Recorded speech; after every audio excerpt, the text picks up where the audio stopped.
Welcome to the first episode of Bear Trap on the Boom and Bust channel. This is a podcast about Chicago Bears by Chicago Bears fan. So, this is the premiere episode. Honestly, I wasn't planning to start until the off season and kick this new channel off, but with the season kind of in limbo now and everybody starting to speculate, I felt like this is a good time to, just start talking about Chicago Bears. Now, the one thing I will say is that this channel, this podcast is created because the lack of depth going on in the sports radio and the ESPNs and the sports talk shows. There's just so much surface level. There's so much just, reactionary and hindsight views that I just can't stand to listen to anymore. So if you're going to listen to this, I'm going to warn you right now. This isn't the surface level. This isn't the hot takes.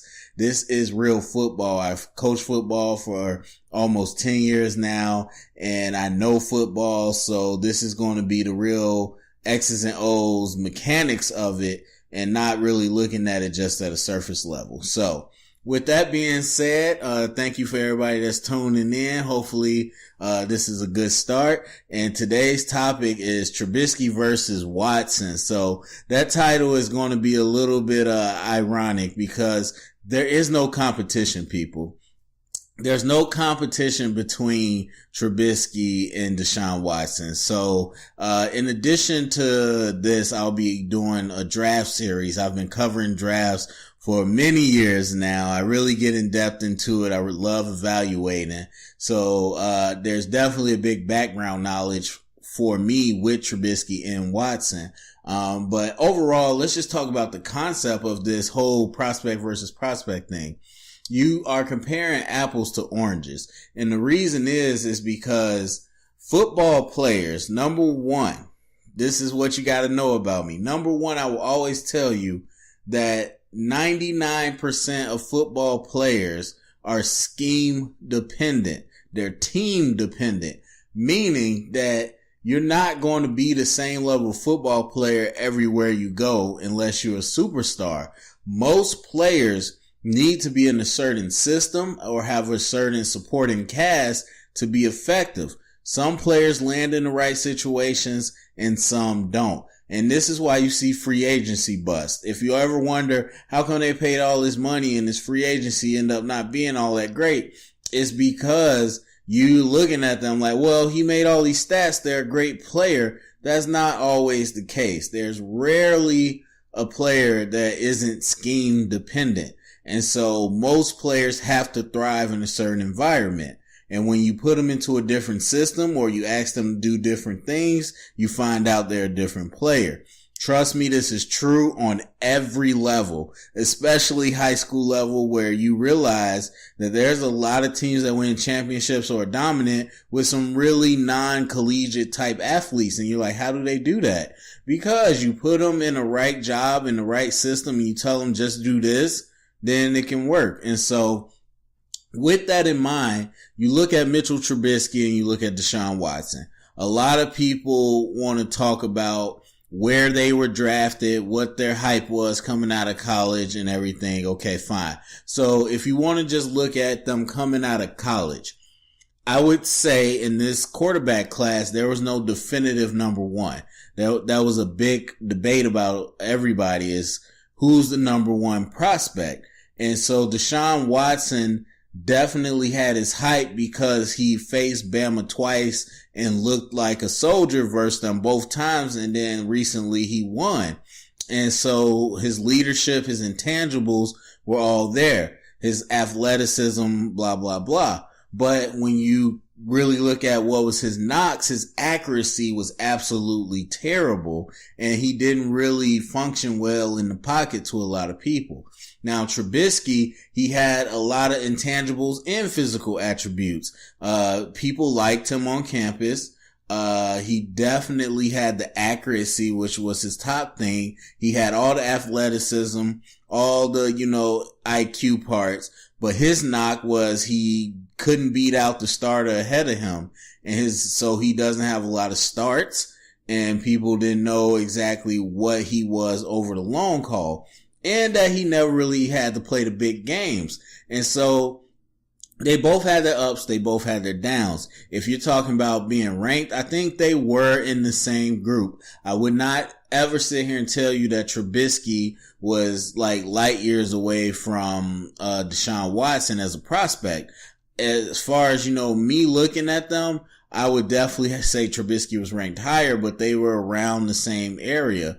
And so we just did not have a clear-cut number one this year. Now, when we're talking about their NFL careers, this is where things absolutely deviate. Where you go is probably at least 50% of the equation of how well you do, because the coaches you get, the players you get around, the city you're in, there's so many factors that go into what a player's career is, and the casual fans they'll just look at stats.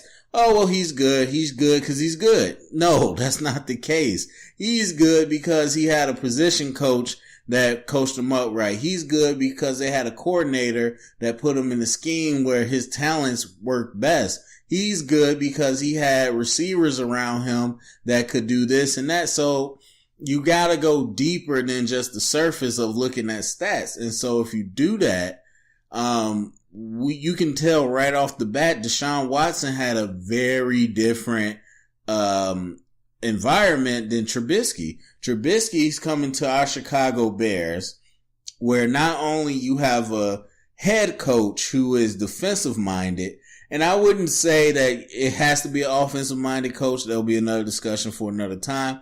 But I will say the difference is he wants to run the ball and he wants to play defense. So that's already number one. And he typically in his history has not trusted rookies. So that's number one. Then you get a supporting cast that was lackluster to begin with and a bunch of question marks. You had Cam Meredith, who has proven himself from my alma mater, ISU. He has proven himself. Absolutely, he goes down. And then you had a bunch of question marks with Kendall Wright, who's always been a number 2. How would he translate? You had Marcus Whedon, who's always been a number 2 or 3 in Pittsburgh and couldn't stay healthy. How would he translate? And then, of course, you had Kevin White, the ultimate question mark. And so he already had a shaky cast. And then you throw in Adam Shaheen, who is a question mark just because he's a rookie. But then you also have Zach Miller, who is injury prone, and you didn't know how available he would be. So there's a lot of question marks with the people he's throwing to. Then add on to that the O-line question marks. Kyle Long, there's been some weird going on. Like, it's more than just injuries. I'm not sure what's going on with him and the Bears, but his availability was in question. And when his availability is in question, that makes Cody Whitehair's availability as center in question, because now he has to play guard, and then we have to bring in Hronis Grasu as center, and then it just changes the line completely. And not to mention your tackles are already not good. So there's a lot of factors that go into that. You look at the other side where Deshaun Watson goes into a team with a top 5 receiver. There's no question about it. DeAndre Hopkins, aka Nuke, is a top 5 receiver, could even be top 3 depending on who you talk to. And so when you had guys like Tom Savage, Brock Osweiler, Fitzpatrick, the list goes on in Houston, that were able to still get by with poor quarterback play, you have to sit here and acknowledge that DeAndre Hopkins is a big reason why. And then Will Fuller, who, for whatever his flaws have been so far, a great prospect coming out of college. And one thing you can't deny is his speed. And I think he's a great route runner, and I think he's just getting better and better. But his speed is next level, and that's always going to make it easier for a quarterback. Now, outside of that, I'm not going to say like everything around him is absolutely amazing, but you got a much more stable O-line, a much more stable identity, and you got a real big value in Hopkins that we don't have in Chicago.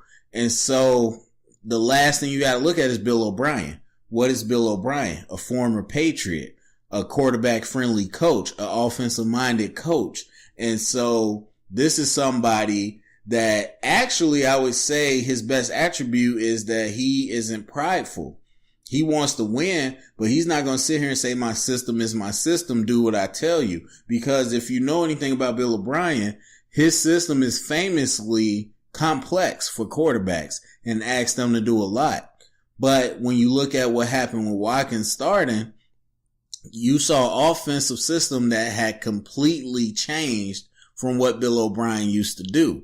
And so Bill O'Brien said, I'm not going to be prideful. I'm going to make the system that works for you, Deshaun. And I'm going to call plays that work for you and acquiesce to your skill set. And so what happened was, if you saw in the offseason, Deshaun did a lot of bootleg passes. Almost all his passes were bootleg passes because they wanted to get him out the pocket and throw on the run, which he was good at. And they wanted to use his mobility. So that was the Texans saying, we're going to cater to him. Now they wanted to bring him along slowly with Tom Savage, starting, but for football reasons, they go to the rookie to excite the fan base. And what happened was a great mixture of a coach meeting a quarterback halfway and a quarterback having great weapons. It's no short of that. The defense is, I wouldn't say great, but you have great pieces. Not everybody stays healthy, as we've seen, but if you got Watt, Clowney on the field at the same time with Cushion and McKinney, and you got Jonathan Joseph in the corners healthy, they're a pretty strong defense. And so before the injuries piled up, you saw a really good defense doing what they do, and you saw a quarterback who didn't have to be super accurate to get to his targets. Whether it's Will Fuller beating the corner by 5 yards, you just got to put the ball in the vicinity and he's good. For whether it's Hopkins on short, medium, long, you just put the ball up and he's going to win the ball for you.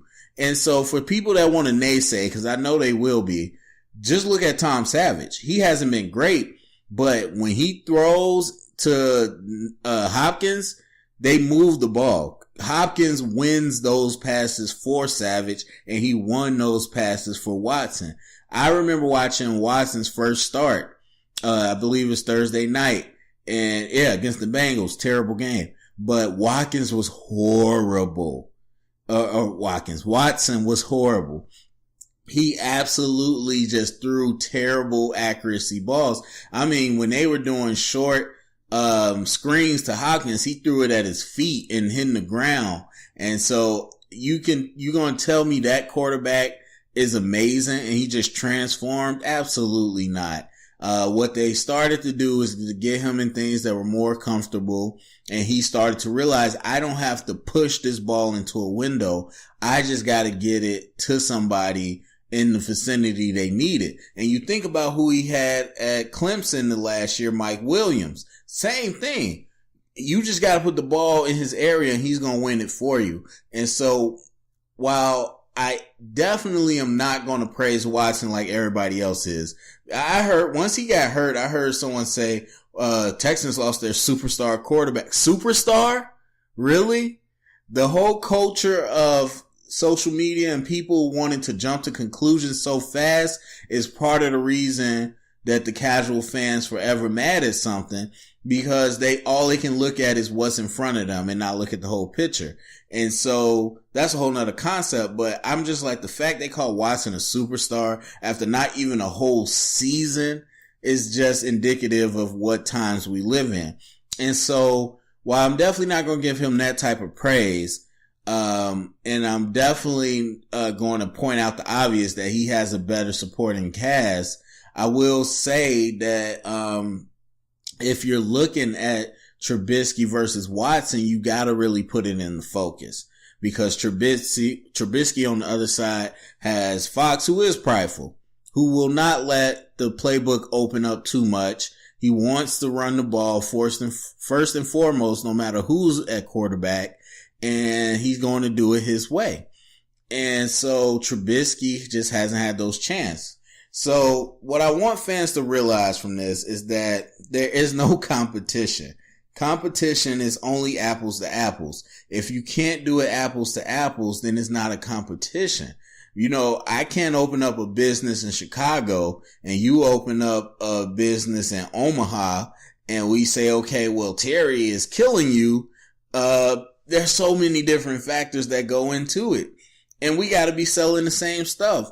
What if I'm selling iPads and you're selling VHS? It's got to be apples to apples. So yes, they're both quarterbacks. They're both in the NFL, but that's where it stops. And I understand one quarterback probably is better based off their skill set, but football is not a one-man sport. It's a team sport, and you got to have a team around you. So there will never be an equal footing with these people. The only way you can tell people's real talent is to see them do it in different situations. And you look no further than Tom Brady. Tom Brady has done it over a long haul with very different receiver groups, very different defenses. They've done it in different styles, whether it was up tempo or just run heavy, play action, deep, middle, short. He's done it in all types of ways. That's the only way to truly tell a football player's real skill, is to see them do it in different ways. And unfortunately, that's just not 99% of what players do. 99% of these players are going to be in one type of mold, and that's going to determine their success. And so going forward, we have no idea, because the teams can change, coaching changes, of course. So that can be big for a quarterback. Look no further than Jared Goff and how his trajectory absolutely changed. But I just want fans to go forward, and anybody listening realize, stop talking about how we should have picked Watson. Because you put Watson on this team. First of all, he might have been hurt a lot earlier. But secondly, he would not have done anything close to what he's done with Houston. That's 100% fact. Just understand that. Houston and those numbers didn't happen because Watson is amazing. It happened because he was in the right system at the right time with the right people. All right, so that is the first episode of the Bear Trap. There's going to be a lot more coming at you, different topics as we go into the off season and really talk about the future of the Bears. Do me a favor, if you enjoy this podcast, definitely give a thumbs up. Please start subscribing, spread the word. I definitely want to grow this out, and I definitely want to talk Bears football as long as I can. So, thank you for listening.